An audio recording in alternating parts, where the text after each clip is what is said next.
Hello everyone. तुम्हा सर्वांना माझा मानाचा जय भीम. आणि आज आम्ही फायनली चाललो आहे बाहेर फिरायला, कारण खूप दिवसानंतर यांना सुट्टी भेटली आणि त्यांनी माझ्यासाठी वेळ काढला. सहसा आम्हाला दोघांना पण वेळ भेटत नाही. तर आमचं काम थोडंसं बँकमध्ये होतं, तर फायनली ते काम झालं आणि आम्ही तिथून निघालो. पण लगेच लक्षात आलं का माझ्या सासूबाईंना पार्सल द्यायचं होतं. मग त्या मामाच्या घरी दिलं आम्ही. चांगले बोले म्हणजे एकदा अरे आता मी चाललो व्हिडिओ काढायला. माझा व्हिडिओ लवकर येणार आहे. कोणता? तर अनुष मला बोलत होता आणि आम्हाला टाईम पण नव्हता. मग आम्ही तिथून निघालो आणि युनिव्हर्सिटीला पोचलो आणि खूप छान वातावरण होतं. खूप भारी वाटत होतं, कारण की खूप दिवसानंतर आम्ही बाहेर कुठेतरी फिरायला गेलो.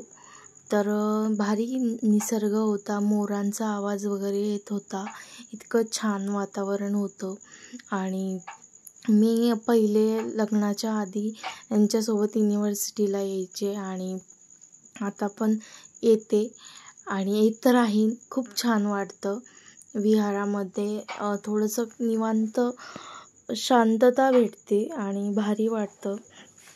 आणि मग आम्ही पोचलो आणि वंदना वगैरे तर चालूच होती. खूप छान वातावरण होतं, तर भारी वाटत होतं.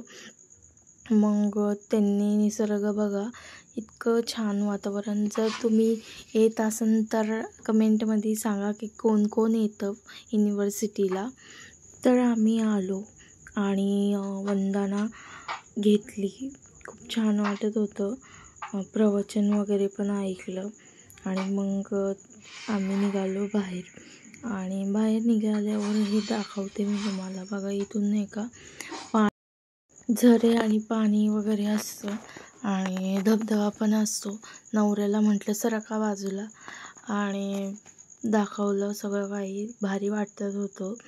आणि कसं आहे ना, मी लग्नाच्या आधी पण खूप वेळेस आलेले आहे, तर खूप एन्जॉय करते. आणि मी तर वातावरणाचा आनंद घेत होते. खूप छान असं वाटत होतं ना, का मला असं वाटायचं घरी जावंच नाही, इथंच राहावा. पण नवरा म्हणे चल बाबा घरी जायचं आहे. निघालो आम्ही घरी जायला. तुम्हाला सर्वांना माझा ब्लॉग आवडला, लाईक आणि फॉलो करा. लाईक, शेअर प्लीज आणि फॉलो करा. Bye bye.